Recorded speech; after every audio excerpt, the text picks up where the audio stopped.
പള്ളി അടിച്ചുവാരിക്കൊണ്ടിരിക്കുന്ന ഒരു സ്ത്രീ മരണപ്പെട്ടു. നബി സല്ലല്ലാഹു അലൈഹി വസല്ലം തങ്ങൾ ആ സ്ത്രീയുടെ കാര്യങ്ങൾ അനുചരരോട് തിരക്കി.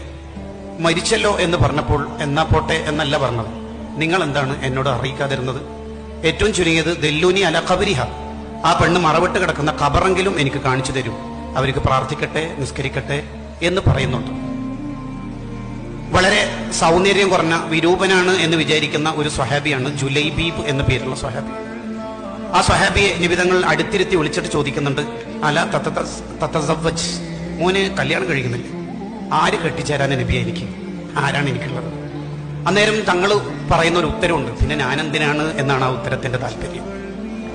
ആ നാട്ടിലെ ഏറ്റവും പ്രമുഖനായ വ്യക്തിയുടെ മകളെ വിവാഹാലോചനക്ക് നേതൃത്വം നൽകുന്ന നബി സല്ലല്ലാഹു അലൈഹി വസല്ലം തങ്ങളെ നമ്മൾ കൂടുതൽ വായിച്ചുകൊണ്ടിരിക്കണം.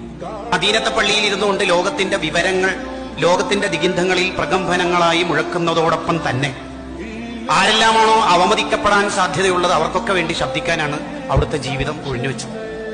അതുകൊണ്ട് പ്രിയപ്പെട്ട കൂട്ടുകാരെ, നമ്മുടെ സാഹിത്യത്തിന്, അക്ഷരങ്ങൾക്ക്, വായനകൾക്ക് മൂർച്ചയുണ്ടാവേണ്ടത് നമുക്ക് വേണ്ടിയല്ല, ചുറ്റുവട്ടത്ത് വേദന അനുഭവിക്കുന്ന പാവപ്പെട്ടവർക്ക് വേണ്ടിയാണ്.